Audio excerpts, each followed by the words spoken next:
Eu a conheci numa festa que meu primo deu. Ela morava em outro estado e estava passando férias na minha cidade. Minha vida era plena e estabilizada nessa época. Ficamos algumas vezes e em 2 semanas já falávamos em casamento.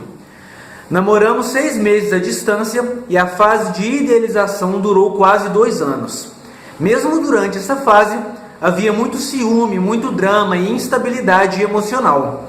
Na época, eu atribuía tudo isso à imaturidade dela. Ela transformava coisas pequenas em brigas homéricas. Se sentia facilmente ofendida com tudo. Era impaciente, carente, manipuladora, mentirosa, não aguentava rotinas, odiava tudo que exigia atenção e concentração e era muito liberal na cama. Eu só consegui perceber as mentiras depois de muito tempo. As coisas começaram a piorar depois dos inúmeros términos e reconciliações. Era um vai e vem muito desgastante. Um dia, eu a vi mandando um coração para um cara no Facebook. Ela rapidamente saiu do Face e disse que ele era só um amigo, mas não me deixou ver a conversa. Em um dos términos, ela se embebedou e ficou com 15 amigos meus num único dia. 6 deles eram mulheres. Ela queria me humilhar e conseguiu. Nessa época, eu me senti frequentemente suicida. Eu entrei no MSN dela, eu tinha a senha e havia uma mensagem de um homem que dizia o seguinte: uma menina tão bonita como você falando aquelas coisas. Eu me passei por ela e perguntei: o que eu disse? Eu não me lembro. E ele respondeu que a minha ex estava beijando na boca de todo mundo e falando em alto e bom tom numa festa municipal lotada de pessoas que gostava de homem, de mulher e de dar. Foi um choque para mim, pois ela havia dito que eu era o segundo namorado dela. Episódios como esse se repetiram, pelo que fiquei sabendo através de amigos em comum. Depois desse dia, nós conversamos e acabamos transando num pasto.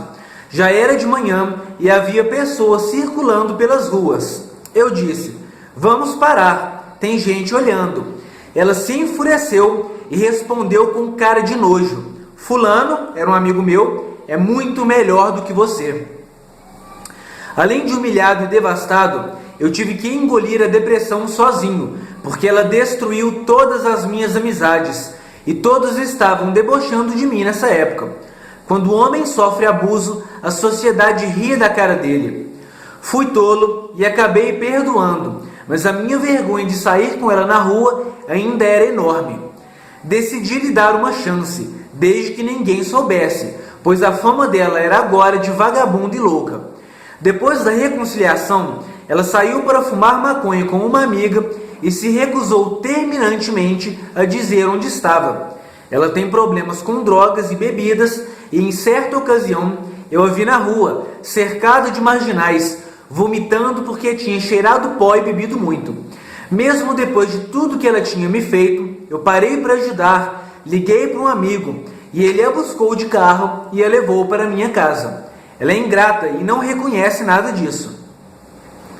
Brigamos novamente e no dia seguinte ela ficou com meu único amigo restante, na época meu melhor amigo. Ela sempre usou o sexo como arma para manipular e humilhar.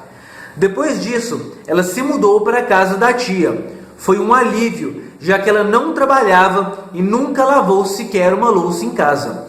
Apenas fumava maconha e usava o meu computador para navegar no Facebook e conversar com suas amigas. Ela chegou a me cuspir, me agredir e coisas piores, mas o transtorno não deixa que ela veja os próprios erros ou perceba que seu comportamento é absolutamente bizarro. A culpa de tudo era sempre minha. Ela chegou a confessar que tinha necessidade de se sentir sexualmente desejada, que não conseguia ficar sem atenção e que conseguia esquecer as coisas facilmente e nunca mais lembrar daquilo. Ela um dia disse: se eu não lembro, eu não fiz, para mim é assim. Se engana o tempo todo, mente e acredita na própria mentira. Além de impulsiva, ela era inconstante, extremamente preocupada com a aparência e tinha tendência a distorcer tudo que eu dizia, além de negar coisas que ela falou para mim na minha cara. A mãe dela costumava favoritizar a irmã e falar coisas do tipo: sua irmã é inteligente, mas você é burra. A mãe vive de pensão de vários maridos e eu suspeito que seja narcisista, mas não tenho certeza. Chegou inclusive a cometer atitudes ilegais para drenar o pai dela financeiramente. O pai é um moleque e tem comportamento histriônico. Apesar de não ser uma pessoa de caráter, tenho pena dele, porque ele sofreu alienação parental da mãe dela. Ele é mulherengo e tem vários filhos com várias mulheres. Um dia, ela mencionou que parecia que o pai estava dando em cima dela, mas na minha opinião, aquilo era resultado de sexualização como mecanismo de defesa e projeção para negar essas fantasias. Algo muito comum em histriônicos. A maioria das pessoas a acha muito divertida e legal de se ter por perto, mas por trás falam que ela é doida. Eu cheguei a falar a respeito com ela e mostrei o blog do ex-otário, com a descrição do histrionismo. Ela ficou pasma e descrente devido a tantas similaridades com o seu comportamento. Quando eu sugeri que procurasse um psiquiatra, ela respondeu: só vou acreditar que eu tenho isso se um psiquiatra me parar na rua e me diagnosticar. Eu fiquei sem reação com tamanha irracionalidade. A relação era tóxica e muito viciante. Depois de ser humilhado, perder amigos, reputação, sofrer campanhas difamatórias horríveis, o que já era ruim ficou pior. Voltei com ela depois de 6 meses. Ela ainda estava na casa da tia e voltamos pela internet. Ela engravidou e depois de 3 meses nos separamos. Ela passou a gravidez solteira, mas assim que a minha filha nasceu, nós voltamos. Nesse tempo todo, ela residiu em 5 lugares diferentes, pulando de galho em galho e não conseguindo se dar bem com ninguém. Em uma das mudanças, ela foi para a casa da madrasta. Acabou saindo no soco com a mulher. A razão até hoje me é desconhecida, mas tenho certeza que a culpa era dela. Ela nunca falou com precisão a respeito. Quando muito alcoolizada, o resultado é previsível. Fala bobagens, se comporta de maneira inapropriadamente sedutora, comete gafes, tem surtos de promiscuidade e às vezes fica violenta, sem mencionar a perda de pertences pessoais. Depois que minha filha já havia nascido, ela pegou meu celular e viu mensagens de conteúdo sexual. As mensagens eram do período em que ela mesma optou por sair da minha casa, devido às suas inseguranças e jogos emocionais. O ciúme e irracionalidade a tomaram por completo. Ela pegou suas coisas e voltou para a casa da tia no dia seguinte, arrancando o meu filho de mim.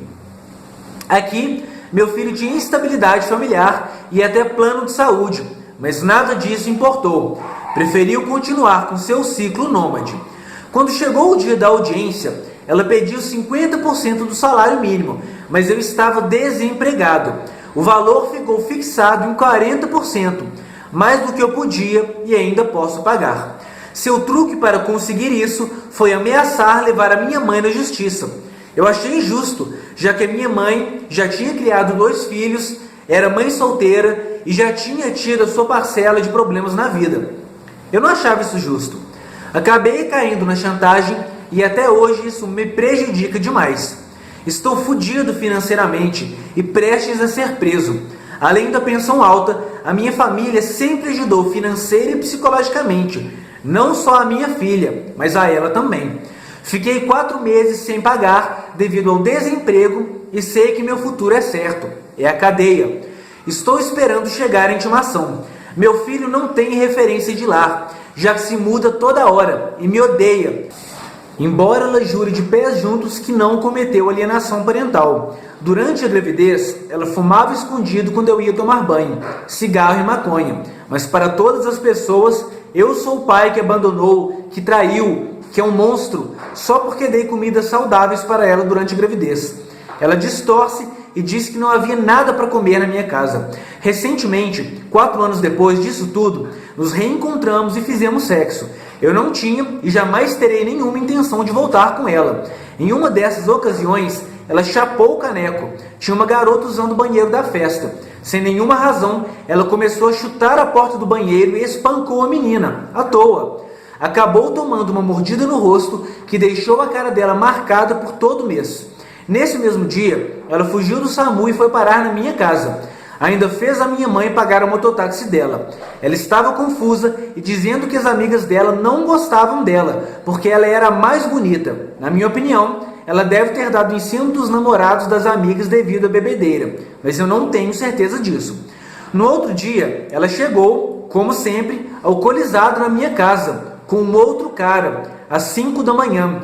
Me deu um gancho no braço que estava com tendinite do supraespinhoso, porque ela queria sexo e queria naquele momento, mesmo sabendo que eu teria que acordar de manhã e mesmo tendo chegado na minha casa com uma outra pessoa.